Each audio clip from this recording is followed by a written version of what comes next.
Hello and welcome to yet another episode of Power On Podcast Portable. I'm one of your hosts, Sushi B, and with me is the lovely Taylor. How are you doing, Taylor? I'm doing good. Lovely? I don't... Today you can be lovely. I don't agree with the word choice, but... Oh, you're like a butterfly. Beautiful butterfly. Yeah. So, I'm doing good. I'm doing good. How about yourself? Pretty good. I've got a bit of a cold hack in here, so I apologize to you and any listeners.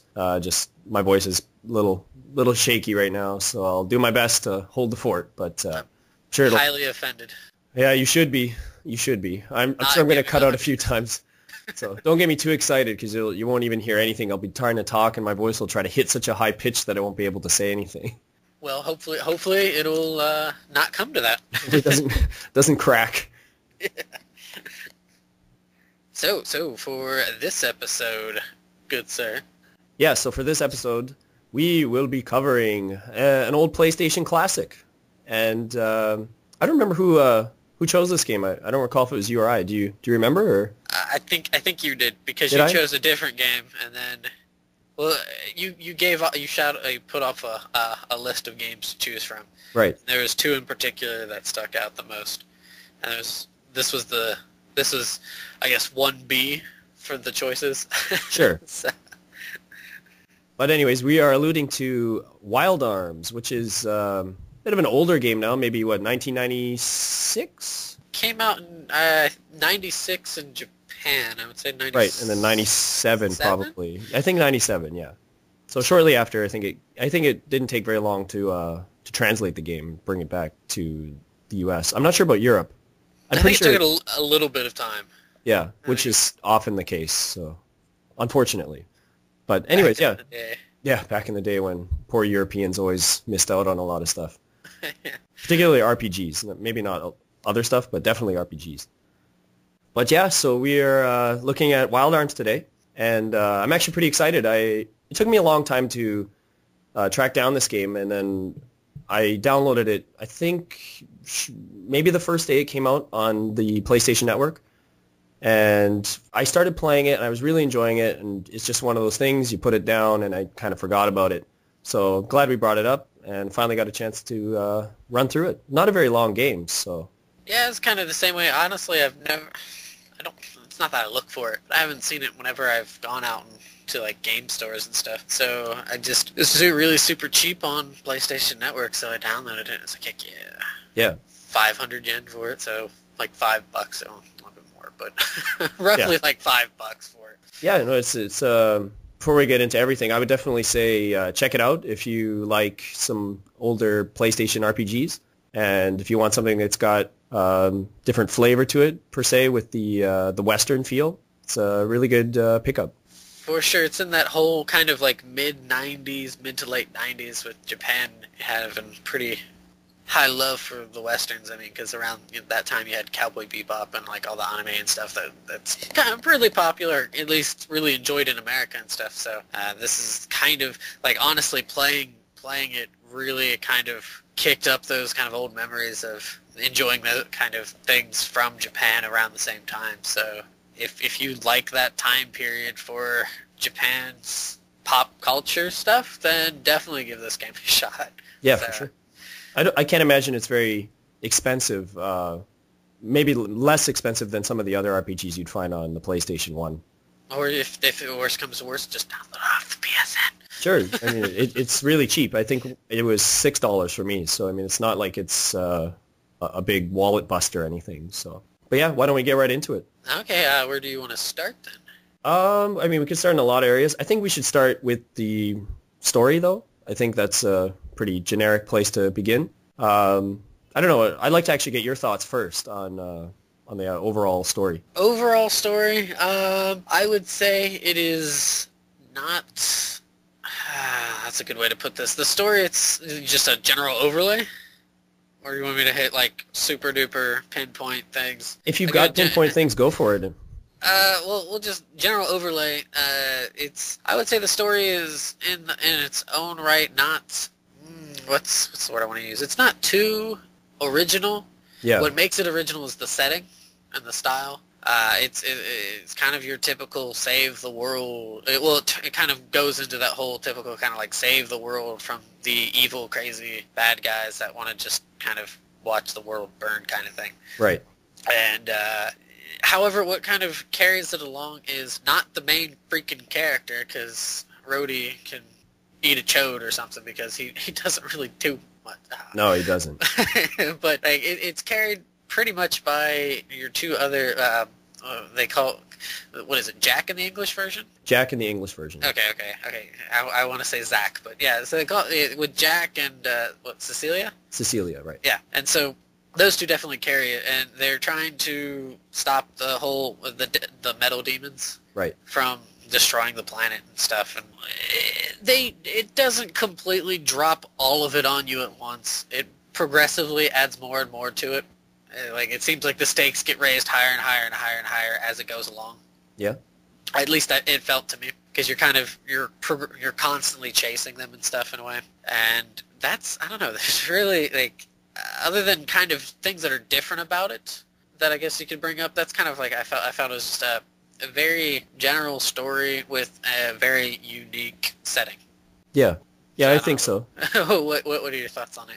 I agree. I think you've pretty much hit exactly what I was thinking as well. I think that I don't think they did a very good job of pacing the story, though. I think that the first half of the game, you're just kind of doing random things that don't really feel necessary to the overall story. And then suddenly in the latter half, you just get all this information, this giant dump of information and stuff that just, I don't know, it doesn't feel like they planned it out very well, just to me. As you said, maybe it's partly because Rudy is, he's just not a very intriguing character in general. He doesn't really, as you said, do much. He's just kind of there. And then you're kind of relying on Jack and Cecilia to carry most of the plot. And the rat, Ben Pont, what the heck? What was Hanpan or something? Hanpan, okay. So, yeah, and they, well, the thing is, though, it's because he's the silent protagonist, pretty much. Yeah. It's just kind of, it is left up to the others. And I think they do carry it to a certain degree. There is a bit of charm to Zach's character, especially with Zach's character. I actually like him, and like, even though he's very, like, the writing itself seems very, what's the word I want to use? Very not fluid. It's very kind of stiff, I guess is the word I want to use. I don't know if that's how it kind of came across to you in English. Yeah, it does. It definitely does. So, but I think it's very typical of kind of your JRPGs at that time. Yeah. It doesn't seem like it tries to be very like heads and shoulders above everything else. It's not going to sit there and beat you over the head with some sort of philosophical view or, something. Cough, cough. Xenogears, cough. But, yeah. So, if you're not looking for an overly complex storyline, definitely Wild Arms is a good way to go. Yeah, they don't reinvent the wheel. They just put a hubcap on it. So, or new gloss of paint on the car or something. It's basically that. You're right. It's a brand new setting, but the typical save the world story sprinkled in with the odd here or there thing that deals with the environments that you're in. One thing I would like to mention is I don't know how to put this, the scene that they show before you start the game, not the opening credits, or not the credits, but the opening kind of cinematic video. Right. But if you let the game sit at the title screen, it'll go into that cutscene. Right. I like that. I did too. Because I didn't know about that until like about 9 or 10 hours into playing the game. So then all of a sudden, I had to go wash dishes or something. I went and washed dishes before I sat down to play it. And I just kind of was like, I'll just listen to the music because I like the intro and stuff. And then all of a sudden it's doing this and text is going through and I'm looking in and like, what the hell's going on? Right. Completely like just, I like that little bit. It's something that doesn't even come up until much later in the game anyway. So yeah. That's one of the things, is that they really kind of, obviously they wanted to put emphasis on that being at the start of the game before you even turn it on. And they don't really even touch upon that until, I don't know, almost 80% plus through the game before you get any real meaty substance about that scene from the beginning. And it's really unfortunate because I think that's what I'm getting at, is that they don't really have much to tell, it seems like, up until that point. They have this really good story point that they wanted to tell, but it seems like everything leading up to it just didn't matter that much. I can kind of see that. Like it's something that I think a lot of RPGs struggle with. Mm-hmm. Is that whole intro, like the first half of the game, you're kind of like, what the hell are these people doing? Right. Killing rats in a sewer, collecting rat pelts for God knows what, or, doing some like remedial task like that, right. where it's like they have to climb the tree to save the kitty. Okay, But I understand it's there to try to like develop the characters, but as kind of pointed out before, one of them's silent. So. Right. And you've got 3 main characters only, so you're really dealing with 2. I mean, you can count Hanpan, I suppose, but I mean, he doesn't chime in that often. Right, and he's a rat. A wind rat or something, right? Yeah. So I mean, you can only kind of get so much into his line of sight. His backstory. Right. So, but touching up on that, what did you think of the fact that you only had those 3 characters? That there wasn't like a whole class of other characters and stuff.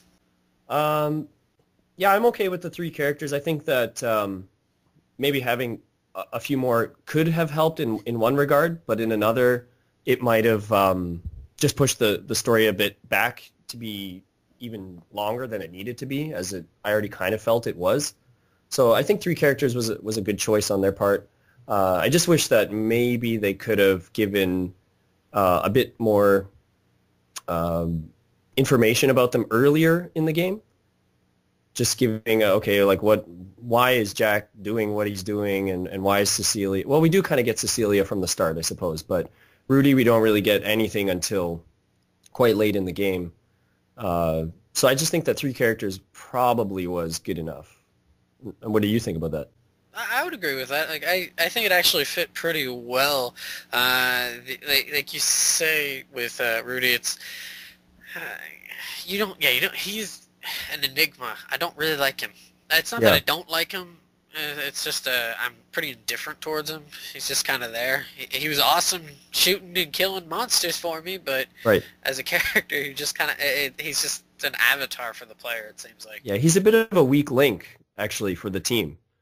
And I kind of wish there might have been, at least very temporarily, at least one character, because there's a certain point where you're down to 2 characters, right? Or you have to, at certain parts, it doesn't happen a lot, but there are certain parts where you have to solo through a part of a dungeon or something, and those can be kind of difficult. So, can be. So, that was a good part of the game, though. I thought they did a really good job of kind of separating the characters at times, so you get a little more. They don't really give any story during those moments, but at least you kind of get a feeling for using those characters, and I felt in a really awkward way almost more attached to them when I could just use them individually, and even there was no story. I don't know what it was. It was just maybe the adventure of just being that one person. That's possible. I don't mind the execution of it, except for when it came to the battles, because there's time, like if you ran into a lot, it could be very difficult.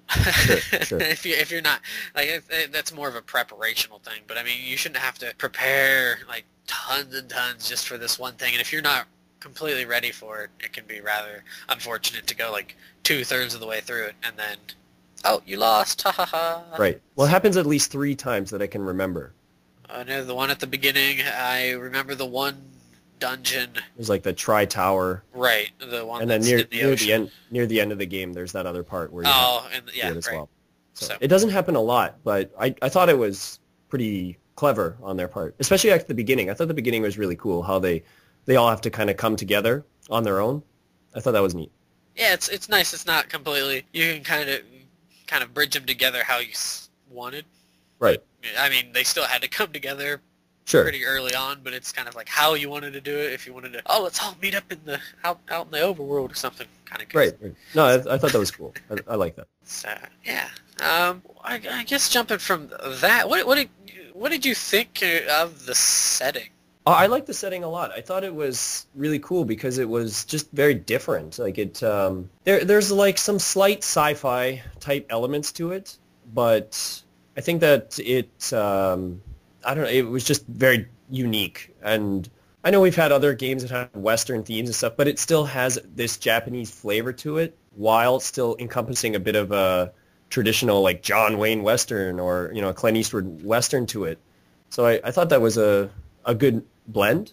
I don't know. Do you agree? I mean, I really liked it. It is an interesting mix of having kind of like that fantastical element to it, mm-hmm. while also kind of alluding to it being what's the word I want to use? I don't want to say post-apocalyptic, but yeah, I get what you're kind of going for. More almost like a world of decay, I guess. Almost, sort of like a very basic world, almost to me though, like very untouched, sort of. Or uncultivized. Yeah, to a point. Yeah, it's got civilizations, but they seem to be not really integrated with one another. They're all kind of just off in their own places, but don't seem to also have like this, vengeful kingdom has to fight another vengeful kingdom or anything of that sort. It seems a bit, it kind of conveys the whole, I would say it's almost in a way barren. Yeah. I guess. So, I mean, even though the setting isn't entirely like just nothing but desert. So, basically, yeah. So, I mean, there are trees and stuff, so thank God for that. But a lot of it does happen to have very, like the overworld's very, except for... Plain? Drab. I was going to say drab, but yeah, plain is a good word for it. Except for when you're over like the water, or maybe in the kind of the snowfields and stuff, it's a bit, what's the word, like, lively. Even though I know it sounds weird to say for a snowfield, but it seems because it has a different color to it, it kind of it brightens the mood almost in a way.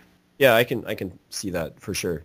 So the thing that kind of is a little kooky to me is their weapons. I don't know. How so?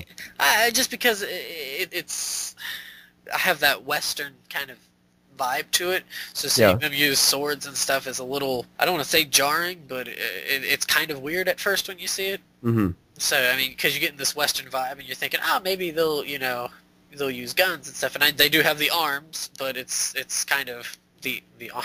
It's kind of for one character only kind of thing. Basically, yeah. So, maybe that was part of the thing, though. They were thinking like the arms or something, and they do allude to it being very special, right, in the world. Right. That there were arms before, and many people had used them before, but now there's basically no more arms.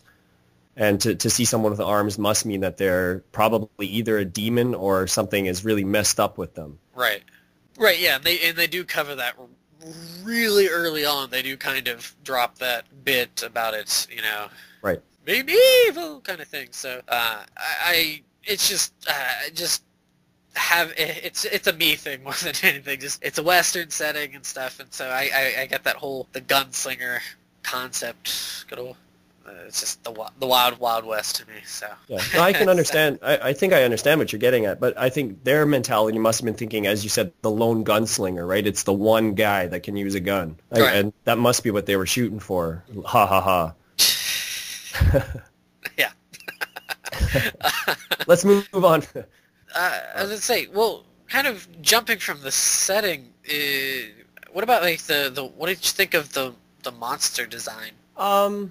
I think that kind of felt bland to me. It's not bad or anything. It just doesn't. Nothing really. Nothing felt really very memorable. None of the bosses, none of the main enemies. I think I don't know. I don't know what they were going for with it. I guess it's hard to think of something like a monster in a Western setting, since typically Westerns are just dealing with people. The monster of man.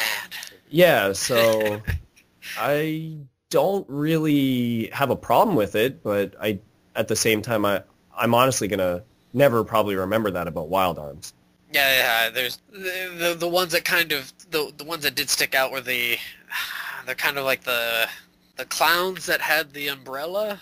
Oh yeah. And stuff. Those guys stick out more because they ticked me off more than anything. Yeah, they always had all those status effect attacks that were really annoying. Right. So, yeah, but yeah, I kind of would agree with your sentiments on that, where it would be it's a little difficult to kind of plug in. It's like, oh, this is an imp. Why are you fighting imps in a Western kind of setting and stuff? And Right. it gets back to that whole where it's a little difficult and stuff. At least you're not like fighting tumbleweed monsters or something. Yeah, it could have gotten really worse, I suppose. But even like the main 4 villains, I don't know. I didn't really look at them and be like, oh yeah, they're really awesome, team of villains. I just kind of like that Al-Hazad guy continually comes in and just runs away all the time.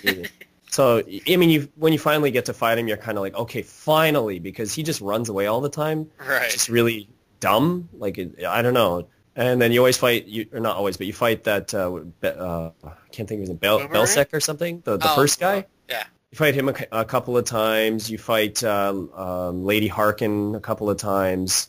You even fight Siegfried a couple of times. Just, I don't know, they're just very generic, not really earth-shattering. I mean, I suppose going into the game I kind of was expecting that, but I think I also had a little bit of a higher expectation of something a little more unique going with the setting of a Western, but those villains don't fit anything in the Western setting at all. Like, they're all... Siegfried just looks like a knight. I mean, they don't really have anything that kind of gives you this, oh yeah, they're in a Western kind of feel. Maybe the closest one would be the ninja with Boomerang. Well, at least he kind of gives me that yeah, ninja kind vibe. of. Yeah, sort of. Yeah, he was sort of a ninja, yeah. Because of his Lucienda? Right, the kind wolf of wolf. that's with him. Yeah, that would be the only kind of, I guess, the one that would be the closest to it. Yeah, I think they were going for Snake Eyes there with Snake Eyes and was that Timber? So yeah, no, he was a cool villain. Again, still very generic, but very likable still. Yeah, very very interesting because of his music and just his battles and stuff were very. Yeah, his battles were good and a little more challenging than some of the other ones actually, just because you had to face 2 bosses at once. Right. But I don't know, just very forgettable, unfortunately. Yeah, yeah, especially the battle graphics are a bit on the low end, understandably so, but... Yeah, sure, yeah, they are, and I don't know about you, but for me, I couldn't deal with that active camera. Uh-huh. I had to turn it off. It's all over the place. It's always... I suppose that it's supposed to be giving me the best shot of what's going on, but I couldn't deal with it. I just turned to like the side view. I couldn't follow, like, it's like, okay, and now here's a magic spell being cast and it follows, and I didn't like it at all. Yeah, I tolerated it. I didn't mind it so much. I was just like, whatever. Yeah. But I can definitely see where it can be a bit annoying because you'll be looking at one angle and then all of a sudden, bam, from over top, bam. Right, they would go over top or very far shoulders. behind, and yeah, just very strange angles. But So- that's just a bit of a nitpick. I mean, it's nice that they at least included that you could change the camera, which is, fine. I guess before we move on to that, actually, one thing we haven't touched upon is that this game features a Guardian system, which is, I guess we can use that to lead into the battle system as well. There's a large number of Guardians that are supposed to be protecting the planet, but have kind of gone into slumber, and I don't know, for whatever reason, seem completely fine with monsters overrunning the world, and are just like, yeah, whatever. Damn slacking Guardian. Yeah, so I don't know, what did you think about like the Guardian aspect of both maybe in the battle system and just in the story? The story itself, you're kind of, they almost seem like you're, I wouldn't say typical Guardians in a like the Guardian Force or protector of the planet, where it's like, if they're the protector of the planet, why the hell aren't they doing more to protect it, kind of thing. The thing I do like, however, is you find them in random places all over the world map. A water fountain. Well, yeah, there's not quite that bad, but well, no, like there's a trash can. Hey, somebody left a Guardian in here. One man's treasure is another man's garbage. Well, the one I bring up is that there's like on a deserted isle. There's just a Guardian there, right, and stuff, and you have to like actually go around and search for these kind of things, because if you don't, then you'd completely miss out on them. And some of them are pretty awesome, while like some of them are kind of I never use. Just like to the bench with you. Yeah, that was a bit unfortunate. I thought actually I kind of felt that it was a bit of overkill, that they had a little too many Guardians, and what happened is some of the Guardians you get at the beginning are just basically useless. I mean, maybe for their elemental power, they might be good in a battle, but for statistics, because they do help boost your stats a little bit, they were not helpful at all in that regard. So I thought, yeah, they could have cut down a couple of them out. I do like the aspect that you said, though, that you can search for some of them, and you probably will miss a lot of them unless you're following a guide, because there are lots, and some of them do just appear in a desert on a little island or what have you. So yeah, so I didn't, and like for the battles themselves, I liked being able to use them. I like the charge up mechanic. So when you're taking damage and each turn it charges up, and it's got 4 different levels, and then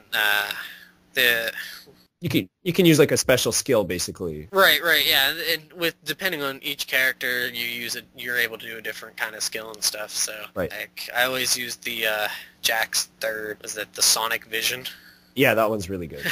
So, and then you could use just Rudy's his first one, which is Lock, which is for most of the game you can just use that to be because what you have to do with his specials are he has the arms, the guns and stuff, so you have to kind of tune them up, make them stronger, increase their accuracy, add more bullets to be able to use it more without having to get it loaded again. Yeah. And instead of putting money into having to increase the accuracy, you can just let that go to hell and then just throw all the other money into making it as strong as possible, as many bullets for it as you want, kind of thing, and pew pew.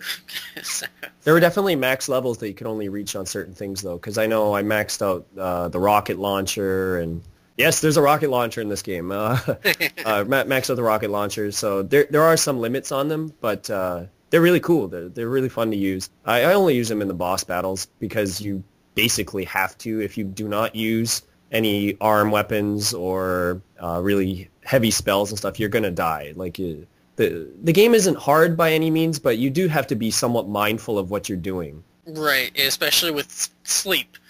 Yes. Oh, man. Like, all the other statuses are fine. I can understand them. And yeah, you can equip something to repel it, but sleep, why is there not an item to, or, something? Why can't there be like a clap attack or something? Sure, something.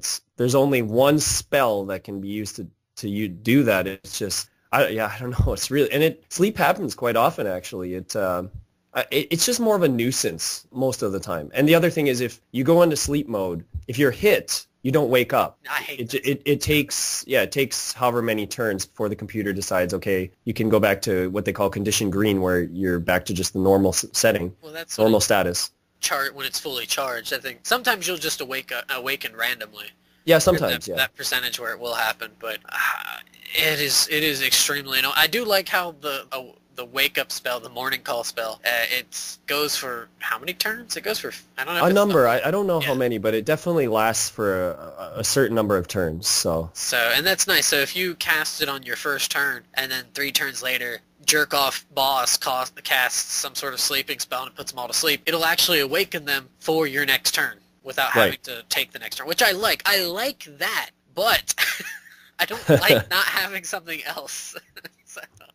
It's really weird. I've never really played a game where they put such an emphasis on that spell. Well, I'll be honest. There was a boss that I totally lost to because I was not prepared for a sleep-tastic fantasy realm to take. Yeah. And I got crushed. You got crushed? Oh, I got crushed. There are some tough bosses on there.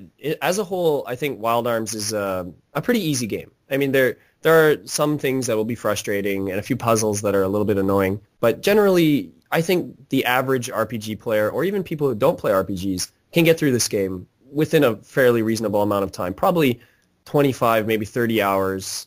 I mean, 30 hours might be pushing it a bit, but I'm pretty sure most people can get through this game without having too many headaches. Yeah, there's a couple things in there that might be. There's one point near the end with the eye. Yeah. Right there. I wasted 30 minutes doing that.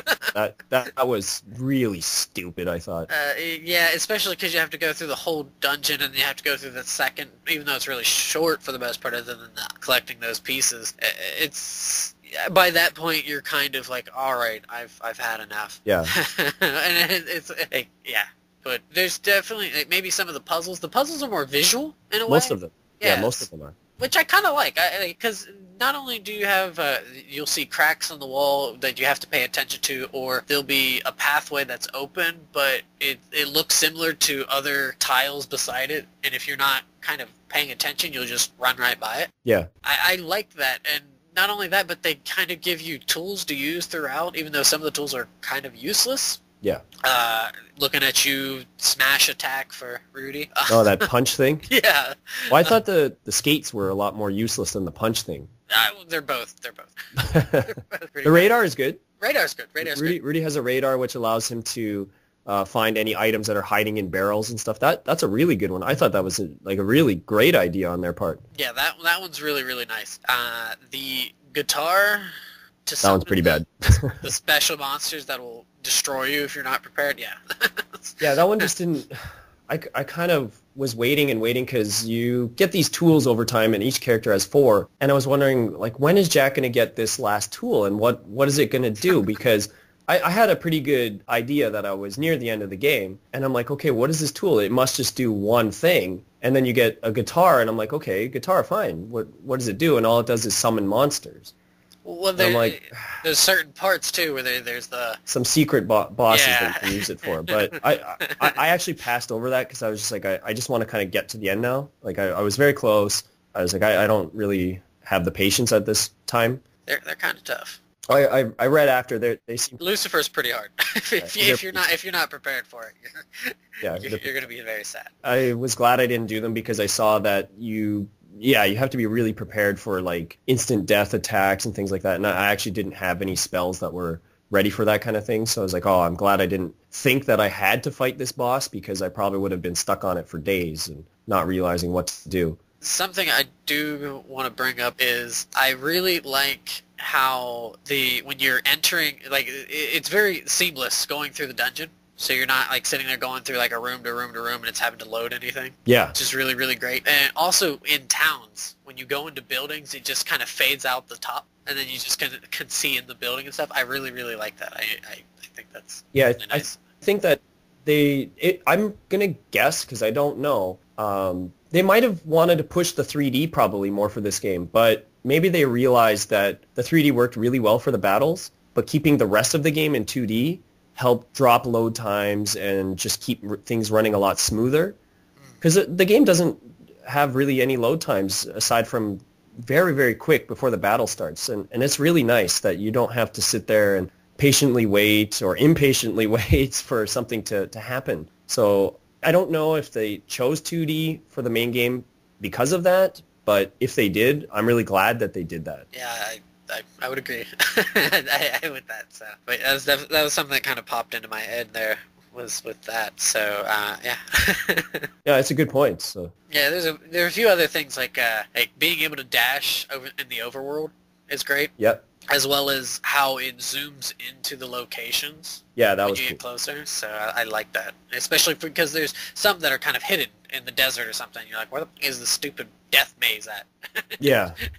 And then when it zooms in, you're like, oh, I must be really close because it's zooming in. So I like that. So yeah, those are good points. I actually forgot about the zooming in, especially. So yeah, and then like in the dungeons themselves, dodging the traps is kind of fun. It's kind of fun. I don't know. Even though it can be kind of annoying if you're not. You don't have to be completely 100% accurate on certain things, but there might be a couple times here and there I can think of where if you're not on the ball with your maneuverability or your dashing, you're kind of going to get a little frustrated, but nothing horrendous. So typically they seemed like they pushed for Jack to be the character for a lot of those sequences as well because of some of his tools. Such as he's got like a hookshot type tool that lets him, swing across the screen. I don't know. They allude to that at the beginning of the game that he's like a treasure hunter. So I'm presuming that because I used him for most of those traps, that's what they wanted as well. Right. And they use Hanpan like to get treasure chests that are off like in the distance that you clearly can't reach. So I think that was pretty neat, like the idea of having the tools that work against traps and such. Especially for the booby-trapped treasure chests using Hanpan to open Right, them up. right, right. Yeah. So, Don't touch yellow treasure chest. for the love of God. I mean, it's not, like, that's the thing, too, is it's not too damning if you run Make a over a set mistake. of, if you make a mistake or something. It's really forgiving in that regard. It's not like, oh, you took 2 steps in this lava, here's 80% of your health gone. Fuck you, Yeah. die, kind of thing. So, I don't think they took off any hit points for falling down pits, if I recall. no, it made that funny, like, twirl animation, like, ah, kind of thing. Yeah, they made like a funny sound, but I don't think you took any damage for that. I don't remember taking any damage for it. Yeah, so. So, I guess something that needs to be touched on that really, I think, sells the game. You know what I'm going for? Well, I'm pretty sure. Do you want me to say it, or do you want to? See if you read my mind. Tell me what it is, Sushi. Well, I'm gonna guess it's the music. Yeah, it's the Yeah. music. For sure. Holy crap. Can I stop you just there before we continue on? I guess. For me, anyways, I don't know if anyone else will agree with this, but I think that except for maybe Chrono Cross, this game has the coolest intro video of any game. And it's not so much the video, it's the music that accompanies it. That's so awesome. I can watch it hundreds of times just because of the music. I just love that intro so much. Yeah, like every time I would turn on the game to play it, I would sit there and just listen to the. You got to watch it once and then start. Yeah, like it's just so it is a really good. It's intro. catchy. It fits the bill so well. It's just a really really well written song. It's really short, but I don't know. It just anytime I hear it, I get excited. Like I like Wild Arms as a game. I do, but anytime I hear that music, it just like almost gives me like the chills down my back. I'm just like, oh, that song's so awesome. It's that whistling. Yeah, and not a lot of games. I mean, there are games that can do it, but I don't know. Not a lot of other games can do it. Like Grandia does that for me. I know it doesn't for a lot of people, but I don't know. This game just amazing music to introduce you to this world. Yeah, it is really something.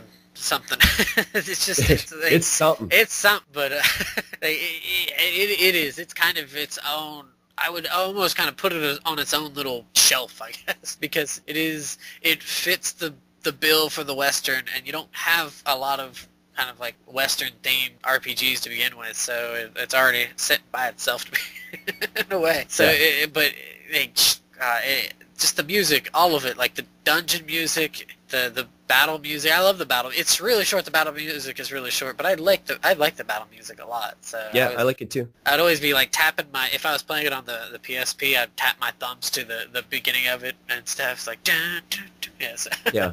There's that. There was one day I was talking to you and I could hear the game playing in the background. And there's that one cave song that plays quite often in the game. I don't know the name of it, but it's very much just kind of takes a mix of the theme song. Do you know what I'm talking about? Is it like Danger or something? Or I didn't look up the name for any of the music, but it's a very common song that continually plays often in the game. And it's one that introduces with Jack. I think so. I don't recall the very beginning music for Jack. So, but anyways, if you hear the song, you'll probably recognize it because it plays a number of times throughout the game. There's a number of dungeons and caves that use it. It's a really good song as well. I don't think there's too many misses in that whole catalog of music. There's a couple of songs where I was like, it kind of seems like it's trying to fit another theme. And maybe they're going for more like the technology aspect that's happening in the game, so it might seem a little bit out of the realm of what the Wild Arms music as a whole is. But even then, they're not bad or anything. But the encompassing music as a whole is just really good. I don't know what else you can say. It's got a fantastic score. Yeah, and I kind of made a point of this elsewhere, and you and I have kind of talked about it. The overworld theme. Yeah. So blatantly taken from The Good, the Bad, and the Ugly. Yeah. Ennio, what's his name? Ennio Morricone? I think that's the original. I think, yeah. Ecstasy of Gold. If you don't know what the heck I'm talking about, listen to that and then listen to Ecstasy of Gold and then listen to the overworld theme for Wild Arms. And you'd be like, wow, that's pretty much the same. Yeah, definitely inspired. Definitely inspired. Yeah. We're not going to say copied. We're going to say inspired. but it's still really good. It's kind of an interesting song to choose for that. I guess kind of taking from that scene in the movie. So it's kind of I'll leave it at that because it's kind of going down a whole another branch of nonsense. Yeah. I got a question for you, though. Did you find at any point in the game that the music might just get garbled when the game was loading? Yes, it did it to me during the forest maze, when you're only with 2 characters.